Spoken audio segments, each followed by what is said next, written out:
Бейнероликтің тұрақты демеушісі One X компаниясы жоғары коэффициенттер, жедел төлемдер және оперативті қызмет көрсету сервисі тек сол жерде. Төмендегі сілтемемен өтіп арнамыздың промокодын қолдансаңыздар, сіздерді ақшалай бонустар күтеді. One X сілтемесі төменде.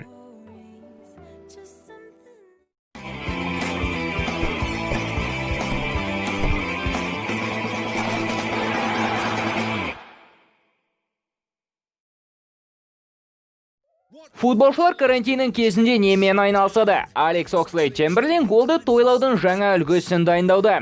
Адрианға рахмет айт, соның арқасында сен бұны Уэмблиде көрсете алмайтын болдың.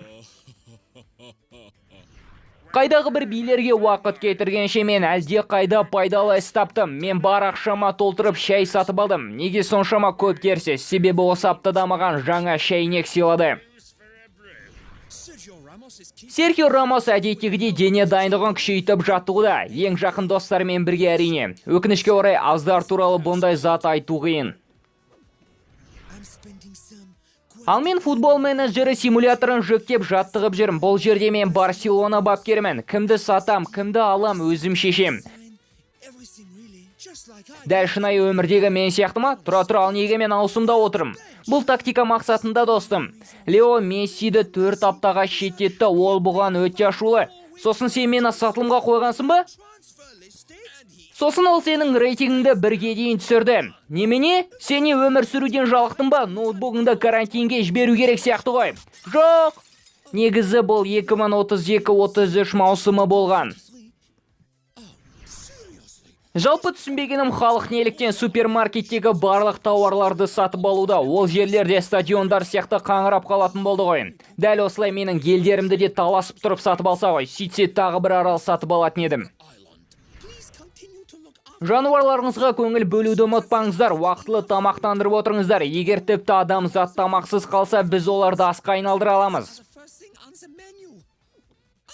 Дэйв, мен жай ғана әзілдедім, есіңде болсын, күлкі ең мықты дәрі. Егер сенің есімін Лэнс Армстронг болмаса әрине. Бұл деген мүмкін емес қой. Маған Микель Артета қоңырау соғып Дэйан Лоуренді сатуды өтінуде. Ішің пысқаннан түсініп тұрмын, бірақ та 1 сәуір өтіп кеткен достым. Жоқ, шынымды айтам, Фил Джонсты бізден сатып алуды қалайтындар бар деген сыбыстар ату керек. Бүгін барлығын жинап дәл солай айтамыз. Әрбірден кейін күлкі ең мықты дәрі. Немене? Енді Жозе Мауриньо қоңырау шалып Лоуренді сатуды өтінуде ме? Доғарындар шпалды шаруалар монсызды көп. Шұғыл жаңалықтар, барлық футбол жанкелеріне үйден шықпауды бұйырамыз. Барлық чемпионаттар тоқтатылды, стадиондар жабық, бірақ бұл Ман Сити жанкелеріне қатысты емес. Ал енді футбол жұртшылығының пікірін көрейік.